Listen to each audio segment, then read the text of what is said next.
Para 1.350.000 vjetësh, në një mbledhje të zhvilluar në planetin Bakaratini, teorisë Kentaur, u vendos që të dërgojë një ekspedit në planetin Mars dhe Tokë.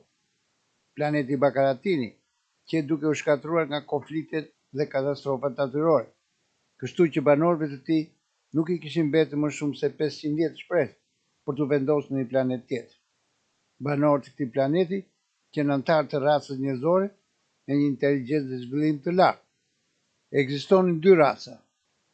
Raca e zezë me hund të gjerë dhe buzë të trasha, që jetoni prej 8 milion vjetësh në Bakaratini, dhe raca e verdhë, që jetonte së bashku me të zezën në planet.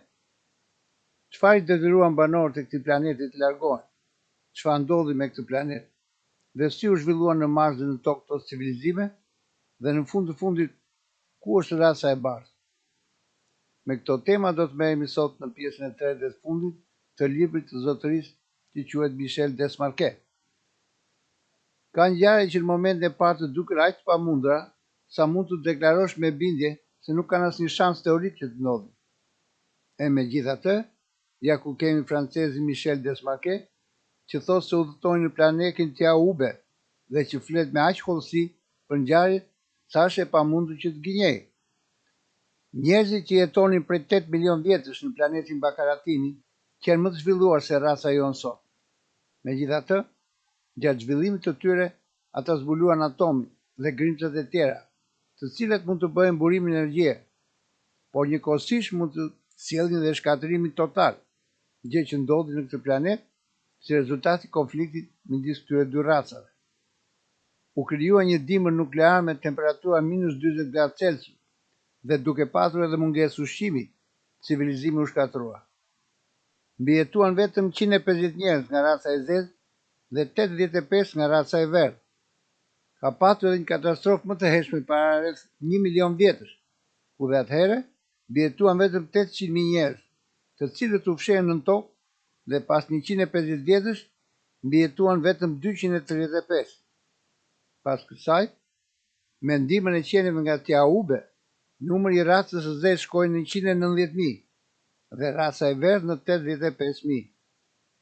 Qenjet nga Tiaoube ndihmuan të zhvillonin përsëri botën bimore indirekt. Për 2 ditë rigjeneruan gjithçka që ekzistonte para katastrofës. Pas 150.000 vjetësh, ky civilizim përparoi jashtëzakonisht, si në aspektin teknologjik, ashtu dhe në atë shpirtëror. Por, prapë filloi të ndjej katastrofa e radhës, ku kësaj radhe që e natyrale. Klima filloi të ndryshoj dhe sipas për llogaritjeve, jeta pas 500 vjetësh nuk do të qenë mundur të vazhdojë. Për këtë arsye, filluan ekspeditat në univers për të gjetur një vend për të jetuar, dhe para 1.350.000 vjetësh arritën tek sistemi diellor. Si fillim vizituan Marsin, që në atë kohë ishte jetë dhe ekzistonte një racë humanoide ngjashme me njerëz, që një racë e tipit mongoloid me gjatësinë 120-130 cm, që jetonin në fishën në Kolibë Guri.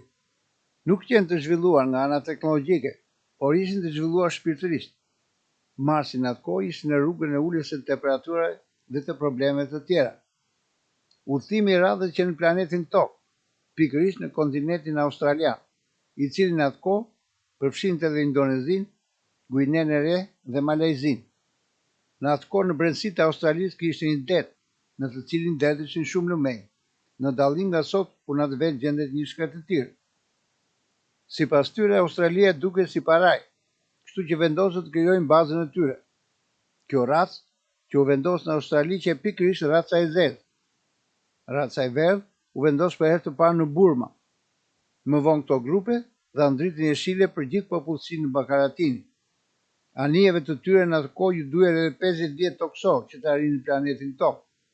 Në atë kohë erdhën për afërsisht edhe 7 milion banor të zinj dhe të verdhë.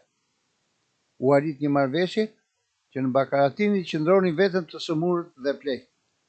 Sipas Michelit, në atë kohë në Tokë jetonin vetëm disa primat primitiv, duke qenë se gravitacioni në Tokë që më i fortë në planetin e tyre u përshtatën me vështirësi. Me vete sollën teknologjinë, si dhe bimët dhe kafshët për ushqim. Tek bimët bënte pjesë misri, luledielli, grurit e tjerë, ndërkohë që në tokë kishte vetëm bim të egra. Ndër kafshët kryesore që sollën, qendrit dhe kangurët si ushqimi kryesor i tyre. Në libër flitet hollësisht për ushqimin, por nuk ja vlen të zgjatet. Raca e zezë dhe e verdhë filluan të zhvillohen dhe midis tyre kishte marrëdhënie tregtare. Pavarësisht që qenë të ndryshme në pamje, kishin kultura të njëjta, duke ndarë fetë dhe kulturat shpirtërore. Po këta njerëz qenë fetar dhe besonin tek rimëshirimi. Gjithashtu studionin budizëm dhe hinduizëm. Me kohë filluan ekspedita në pjesë të ndryshme të tokës.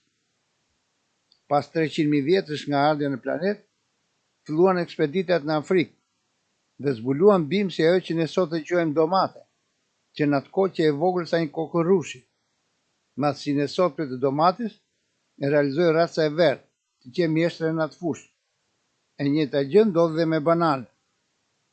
Raca e zezë, siç e thotë dhe emri, kishte ngjyrë të errët apo të zezë të lëkurës, me një gjatësi prej 230 cm, si burrat, ashtu dhe gratë. Pas më se 1 milion vjetësh, raca e zezë sot janë pasardhës të tyre. Gjatësinë e humën si rezultat i gravitacionit fortë. Aborigjenët e Australisë janë sot pasardhësit më të saktë të tyre. Meshkujt e racës verdhë që rreth 190 cm dhe gratë rreth 180 cm.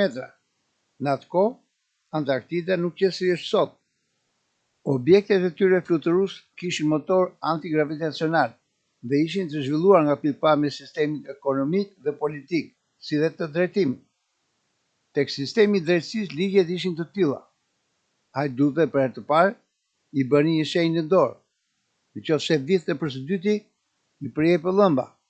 Ky ligj që e kanë sot disa kultura arabe. Qofse hajduti vithte për herë të tretë, i pritej edhe për llëmba tjetër dhe i bëhej një shenjë ballë që do ta mbante për gjithë jetën. Pa pëllëm në duar dhe me shenjë në ballë, për pjesën e mbetur të jetës, nuk mund të vithte dot dhe do të jetonte me mëshirën e familjes dhe shoqërisë. Vrasësve nuk është se i bëjnë ndonjë gjyq siç janë sot, por e fusin në një dhomë vetëm dhe në dhomën gjithu qëndronte një hetues telepatik që lexonte mendimet e vrasit. Qenë 6 hetues telepatik që e kontrollonin dhe nëse konkluzionet e tyre përputheshin, vendimi që vdeke duke e hedhur te krokodilët. Dënimi për përdhunimin që e më brutal. Nuk po e them. Megjithatë, vrasit dhe përdhunuesit janë shumë të rrallë. Me kalimin e kohës, 500 përfaqësues të racës zezë u vendosën në Afrikë duke krijuar një fe të re. Këta pritëri futën një sistem korruptiv ku zgjidhin udhëheqësit që janë marionetat tyre, ndërkohë që raca e verdhë vazhdonte të jetonte në paqe dhe harmoni. Priftërinë e tyre nuk u ngatruan me punë qeveritare. Pra, në këtë kohë kemi racën e verdhë në Azi, racën e zezë në Australi dhe banorët e rinj në Afrikë që nuk qenë dakord me kushërinë e tyre në Australi. Ekzistonte një paqe relative për 3500 vjet. Banorët e Afrikës nuk morën me vete armët lazer që i kishin me vete banorët e parë të Australisë. Dhe në Afrikë lindën problemet e para të mëdha. Priftërinë dhe fetë u bën aq shumë të korruptuar sa që krijuan 2 kasta të ndara. Elita apo kasta e pasur dhe kasta e varfër. Mësimet e fesë filluan të shtrembroheshin, duke arritur deri aty sa të flijoheshin njerëz në emër të Zotit, duke shënuar kështu flijimet e para njerëzore në tokë në emër të Zotit. Dhe në këtë moment, kemi ndërhyrjen e parë të qenieve nga planeti Jaube, të cilët telepatikisht lajmëruan pritërinë se do të pësonin zemërimin e zotave, nëse do të vazhdonin me shtrembërimin e fesë. Kjo ndërhyrje që e suksesshme dhe njerëzit filluan të disiplinohen. Pas disa shekujsh, popullsia shkoi në disa miliona në ushtrinë në të gjithë Afrikën. Saharaja në atë kohë nuk ekzistonte dhe njerëzit përvetësonin aftësi paranormale. Disa nga këta njerëz mund të kalonin distanca të shkurtra nëpërmjet fluturimit, gjë që u bë e zakonshme në jetën e përditshme. Shpesh njerëzit shëronin dhimbje fizike vetëm një prekje në vendin problematik. Ndërkohë, edhe raca e verdhë filloi të emigronte në veri të Afrikës. Këto ngjarje kanë ndodhur kohë më përpara se Atlantida apo Lemuria, si dhe përpara ardhjes së hënës në orbitën mbi Tokë. Gjithashtu, edhe përpara shfaqjes së njeriu të bardhë në Tokë.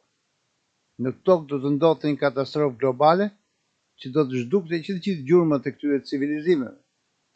Më vonë, kemi ardhen e Anunnakëve, temë për të cilën folëm në emisionin e parë. Deri tek emisioni i radhës, tung